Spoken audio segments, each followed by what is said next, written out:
Sir দিছে কে রাবি sir দিছে পড়ছো সব টিচারই পড়াবে একই জিনিস পড়াবে পুরো সেমিস্টারে তোমার এই যে 200 ওয়ার্ড এটা সব দিলে নেবে এটা হচ্ছে তোমাদের কোর্স হবে বলে দেখেছো ছবিগুলো না দিয়ে দিতে হবে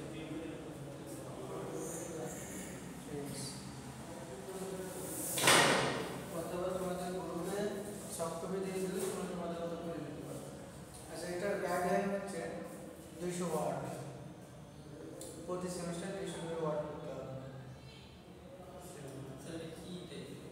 এটা হচ্ছে যাতে অ্যাটলিস্ট তোমার ইংলিশে ভোকাবুলারিটা তোমার হচ্ছে ইমপ্রুভ হয় পাশাপাশি তোমরা তো জানো 10,000 ওয়ার্ড যদি একটা বানাতে চান তাহলে ইংলিশে কথা বলা খুব ব্যাপার না পাশাপাশি হচ্ছে তোমার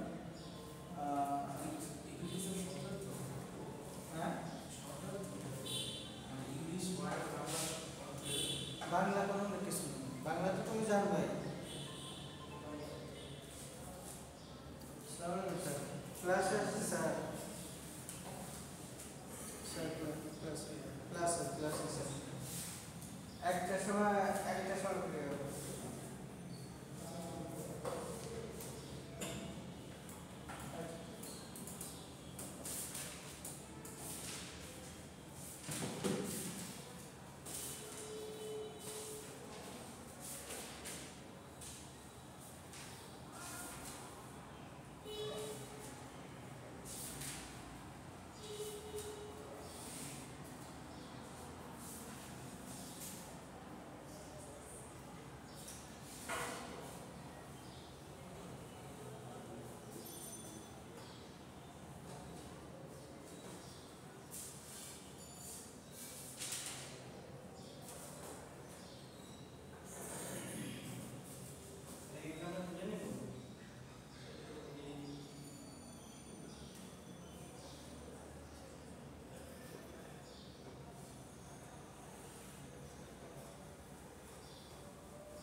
দেখছো এখানে বলে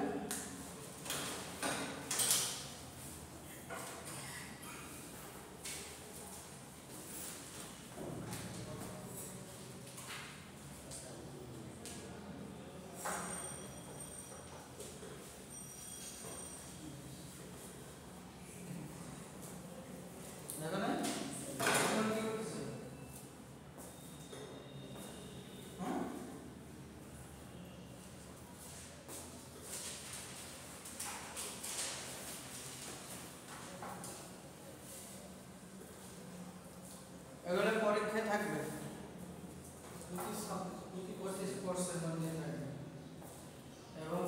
কোর্সের মধ্যে থাকবে এবং এই ওয়ার্ডগুলা তোমার মিড টার্মের জন্য 2 মার্ক আর ফাইনালের জন্য 3 মার্ক, টোটাল 5 মার্ক। এখন তুমি যদি কোনো এক কোর্সে 20 মার্ক পাও ডেটের করে, আর এটাতে যদি তুমি 2 এ 2 পাও, তাহলে তোমার মার্ক হয়ে যাবে 22 বোনাস। এবং যে শিটটা সবাইকে একই 200 ওয়ার্ডে করা হবে। আচ্ছা এবং এই তোমার হচ্ছে এই যে তোমার যতগুলো কোর্স আছে সেই কোর্সের মধ্যে খাতার মধ্যে দেওয়া হবে এবং যে শিটটা প্রোভাইড করা হবে সেই শিটে অ্যানসার লেখা যাবে, সেটা নাম অ্যাড্রেস লিখে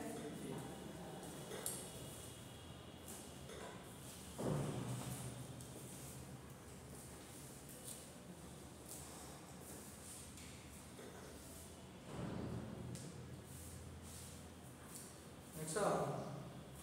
প্রথমে কি আসছে দেখো তো, অ্যাবসর্ব। অ্যাবসর্ব কি? To free from guilt or blame, তাই না? মানে দোষ থেকে মুক্ত হওয়া, তাই তো? তারপরে আছে acquiesce, to accept something reluctantly without protest. আচ্ছা, তারপরে admonish, to warn or reprimand someone firmly, মানে কাউকে তোমার কঠোরভাবে ওয়ার্ন দেওয়া যায়।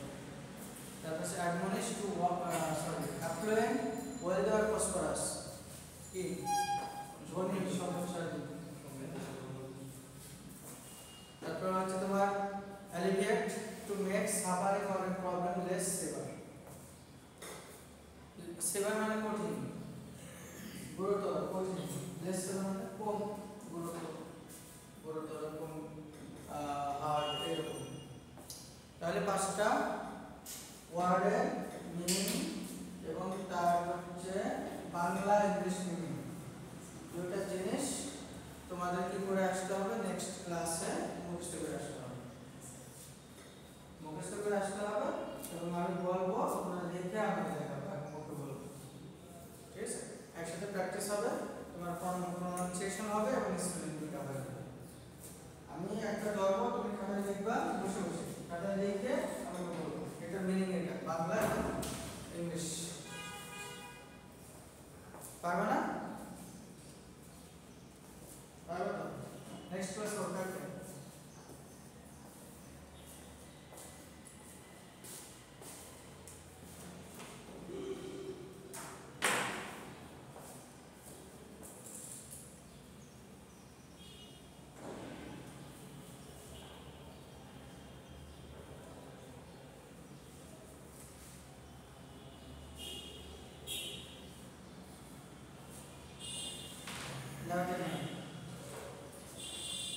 এটা ছবি তুলে ফটোকপি করে যেভাবে পারো আমাকে আবার দিয়ে দিও।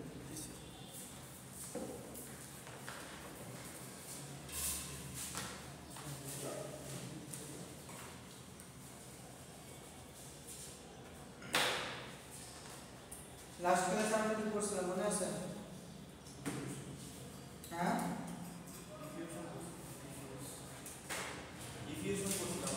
মডেল দুটো করছিলাম না, রিভলিউশন মডেল আর ফোর ভলিউম মডেল, দুটো মডেল করছিলাম। আচ্ছা, এই ডিভিশনাল মডেলের মধ্যে আরো কিছু বিষয় আছে, সেটা আসলে পিডিএফটা ওপেন না করলে তোমাদের বোঝানো যাবে না।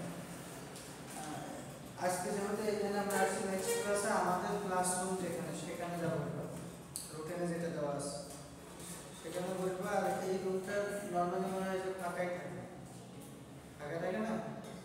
আমাদের তো 5টা ক্লাস 5 রুমে বসে, এই রুমটা ফাঁকা ফাঁকা রেখে, তো ওই রুমে যদি কোনো টিচার যায় বলবো যে স্যার এটা আমাদের ক্লাস, এবার বলবো। তারপর যদি প্রবলেম হয় আমি কথা বলবো।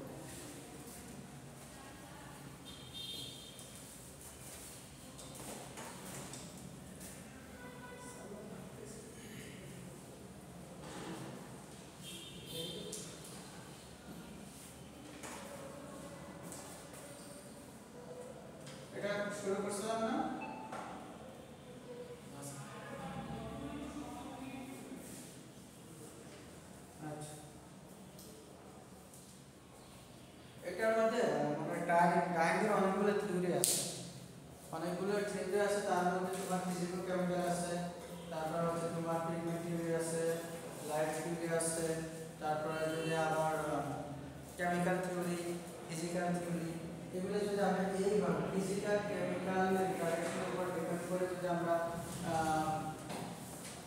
ডাইনকে মানে থিওরিগুলিকে যদি ক্লাসিফাই করি তাহলে এভাবে হতে পারে physical theory, chemical theory, physical chemical theory, তারপর আছে তোমার থার্মাল আর কিছু বিষয় আছে।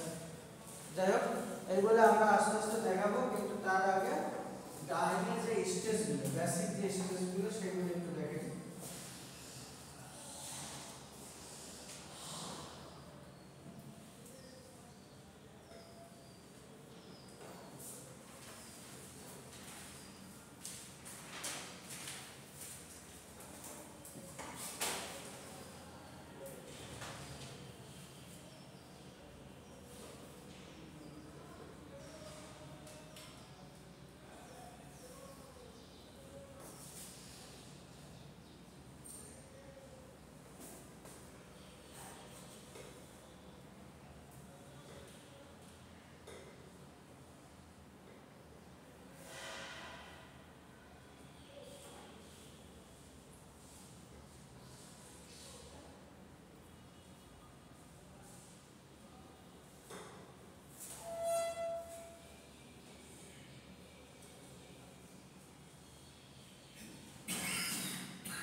আচ্ছা ডাইনের কি দেখলাম ওখানে যে বলো তো দেখি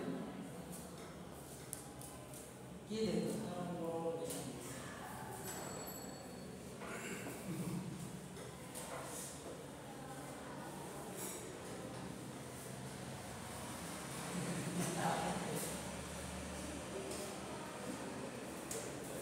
কি দেখলা বলো? ডাইনটা কিভাবে হচ্ছে একটু বলো তো। ল্যাবে কি কাজ করতেছে একটু বলো। এই যাও বলো। এই যে তুমি বলো তোমার নাম কি? জিহাদ। জিহাদ। এটা বলো। দাঁড়াও। ল্যাবে কি দেখলা? কাজগুলি কিভাবে হলো?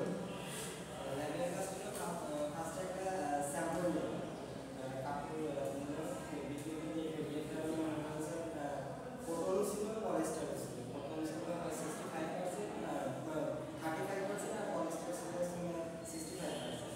এবং এই কটন আর পলিস্টার আমরা ডাইরেক্ট ওয়ান পাতে করা যায় বা টু পাতে করা যায়। আর এই যেটা আমাদের দেখাচ্ছে সেটা হলো ওয়ান পাতে, মানে একবারে পলিস্টার কটন দুইটাই করা যাবে। আর ওয়ান পাতে করলে আগে এখানে পলিস্টার করবে তারপরে কটন করবে, আর ওয়ান পাতে করলে দুইটাই একসাথে। দুইটা দেখে দেখে ওটা বাছাই করে নিয়ে গেলে ওয়ান পাতে রেসিপি মানে রেসিপি কেমন করলাম?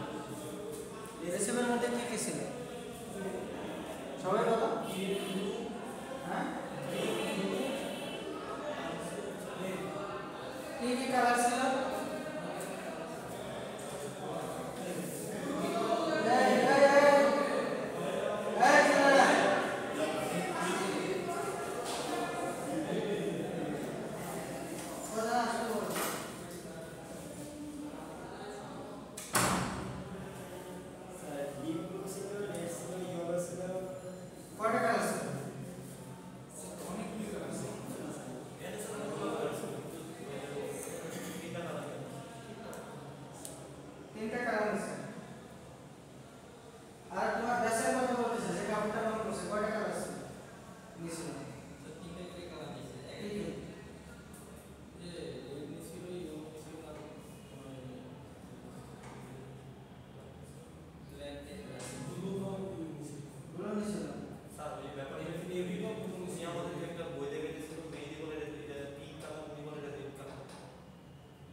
Diagram successive stages of diagram এটা ক্ষেত্রে দেখো ডায়াগ্রাম ক্ষেত্রে প্রথম কাজটাই হচ্ছে ডায়াগ্রাম সলিউশন তৈরি করা। তুমি কি করছিলে ফ্যাব্রিক প্রিপারেশন করে নিছো, কিন্তু সেটা হচ্ছে ডায়াগ্রাম জন্য কাপড় রেডি করছো। আর ডায়াগ্রাম যখন আসবে তখন কাজটা হচ্ছে তোমার প্রথম কাজটাই হচ্ছে ডায়াগ্রাম প্রিপারেশন। ডায়াগ্রাম কিভাবে প্রিপারেশন হবে, তোমার ডাইস দিবা, ডাইস তো বুঝছো, ডাইস জিনিসটা তো দেখে আসছো, কালার ডাইস তো দেখে আসছো নিজের চোখে কিছুটা হলেও ওই বিষয়গুলো একটু মনে পড়বে। তাহলে ডাইস দিবা, কেমিক্যাল দিবা, কেমিক্যালের মধ্যে নরমালি সল্ট সোডা অথবা অ্যাসিড অ্যালকালি, তাই তো এর বাইরে তার কিছু নাই। না স্যার অ্যাসিড ছিল 0.5% আর সল্ট ছিল হ্যাঁ অ্যাসিড তুমি যেহেতু পলিশটা টাইম করতেছো এই জন্য অ্যাসিড দেওয়া হয়েছে, পিএইচ হচ্ছে 4 থেকে 7.5 রাখার জন্য। আচ্ছা যদি তুমি কটন ডাইং করতে তাহলে অ্যালকালি দিতে হবে, অ্যালকালি হচ্ছে পিএইচ তোমার 11.5 11 রাখার জন্য। তাহলে এই জিনিসগুলো তুমি এখন দেখো কথা বললে তুমি বুঝতে পারছো। তাহলে ডাইস কেমিক্যাল দিয়ে তুমি হচ্ছে প্রথম কাজটা হচ্ছে ওই যে বললাম দ্রবণ তৈরি করলাম ডাইস সলিউশন অথবা রঙের দ্রবণ। দেন তুমি কি করবা, তোমরা তো দেখেছো প্যাডিং সিস্টেম, আমরা এটা পড়াচ্ছি এক্সজস্ট সিস্টেম। যাই হোক প্যাডিং এর ক্ষেত্রেও তাই একই জিনিস, তুমি সলিউশনের মধ্যে টেক্সচার ম্যাটেরিয়ালটাকে ডুবায়া এবং সার্কুলেশন করে রান্নাটা করতে থাকবা। আর প্যাডিং কি জাস্ট হচ্ছে রঙের ভিতর দিয়ে চুবায়া তারপরে হচ্ছে রোলারে প্রেস করা, প্রেস করে রংটা যাতে ভালোভাবে লাগাই দেওয়া, ফিক্স আপ করা, পরে ড্রাইং করা, এই পার্থক্যের বাইরে কোনো পার্থক্য নেই। তাহলে একটা ডায়াগ্রাম যদি আমরা ফিজিক্যাল কেমিক্যাল অ্যাসপেক্টগুলো চিন্তা করি তাহলে সাকসেসিভ স্টেজগুলো এইগুলো, যেমন হচ্ছে প্রথম কাজটা হচ্ছে আমার ডাইভার প্রিপারেশন করা। আর এইখানে হচ্ছে তাহলে কি হলো, ডাই ডিজলভ হলো না, এই জায়গা ডাই ডিফিউশন হলো না অথবা ডিজলভ হলো না, থ্রট আউটটা বা অথবা সলিউশন, তারপর ডাইরেক্ট ডিফিউশন গ্যাস ডিফিউজ হয়ে গেল। আচ্ছা এরপরে হচ্ছে যেটা পটেনশিয়ালের একটা ভিডিও আমি দেখাতে চাচ্ছিলাম, কারণ ওই জিনিসটা ভিডিওর পাশাপাশি যদি বর্ণনা করতাম তো আমাদের সুবিধা হতো, এই জন্য আমি অন্য ক্লাস শুনতাম যেখানে তোমার মনিটরটা ভালো ছিল। আচ্ছা নেক্সট ক্লাসে তাহলে আবার দেখাবো মনে করাই দিই। আচ্ছা ডিফিউশন লেয়ারে আমরা ওই মনে আছে যে 3 ট্রান্সপোর্ট জোন পড়েছে, মনে আছে 3 ট্রান্সপোর্ট জোন মনে নাই ডাইডিফিউশনের, সেই চ্যাপ্টার কিন্তু শেষ হয়নি, আমি আবার একটু এদিকে চলে আসি। Flow transport zone, diffusion transport zone আর হচ্ছে কি বলে তোমার হচ্ছে অ্যাবজর্পশন ট্রান্সপোর্ট জোন আর ডিফিউশন ট্রান্সপোর্ট জোন, তিনটা জোন থাকেছে। এর মাধ্যমে এই তিনটা জোন পাবে ডাইভারজেবল ভালো হয়ে যায়। আচ্ছা ডিফিউশন লেয়ার, এরপরে হচ্ছে তোমার এখানে ডিফিউজ হলো, তারপর হচ্ছে dry electrical double layer.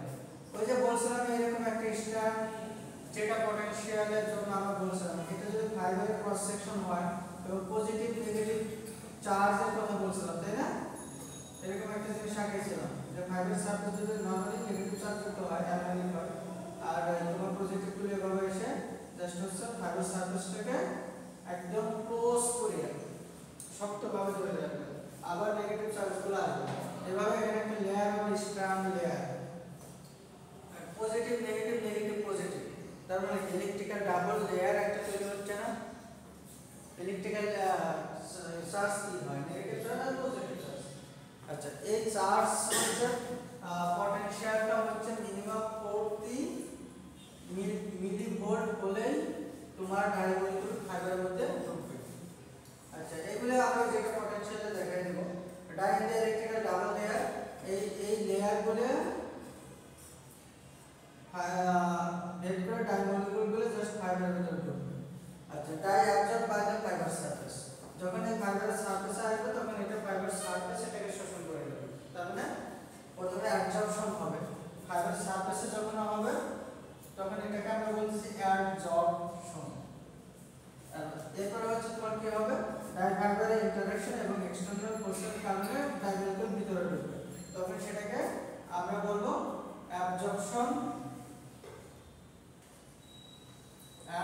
Diffusion, যখন পাইপের ভিতরে কন্টিনিউয়াসলি পাইপের ভিতরে ঢুকতে থাকে। আর ফাইনালি হচ্ছে এই ডাইমলিকুলগুলো সেলুলোজের সাথে কেমিক্যালি বন্ড গঠন করবে, তখন সেটা হচ্ছে ফিক্সেশন। তাহলে এটা আজকে যেহেতু পড়ানোর সময় নেই, অলরেডি সময় শেষ, আমরা হচ্ছে এইগুলো নিয়ে আবার একটা ক্লাস নেব এবং নেক্সট ক্লাসে যেটা পটেনশিয়াল এবং এইগুলোর বর্ণনাগুলো আমরা দেখব। এরপরেই আমরা হচ্ছে যে লাস্টে যে কথাগুলো বললাম না, physical and chemical bond, physical and chemical bond, এর উপরে একটা ক্লাস নেব আমরা, যে ফাইবারের সাথে কোন ধরনের ফাইবারের সাথে কোন ধরনের ডাইসের সাথে কোন ধরনের কেমিক্যাল বন্ড হয়, এটার উপরে আমরা একটা ক্লাস নেব। এটা হচ্ছে নেক্সট উইক ইনশাআল্লাহ। এরপরে আমরা হচ্ছে মোটামুটি তোমার ডাইং মেকানিজম, ডাইং থিওরি, তারপর হচ্ছে ডিফিউশন, এগুলো থেকে আমরা নেক্সট ডাইস অথবা কালারে চলে যাব।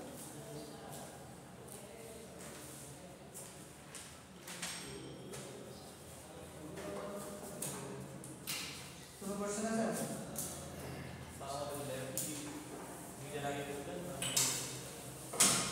ল্যাবটা আজকে ল্যাব আছে? আজকে কাজ আছে।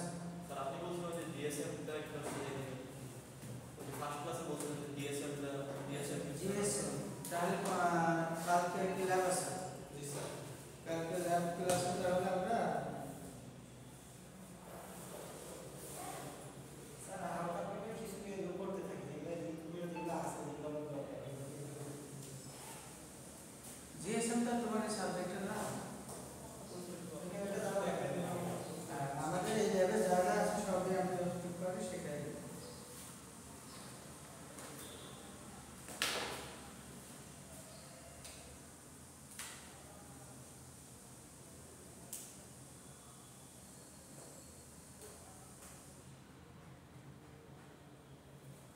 পাস হয়ে যাবে। আচ্ছা, পিসিটা একটু সাথে দিয়ে আসো।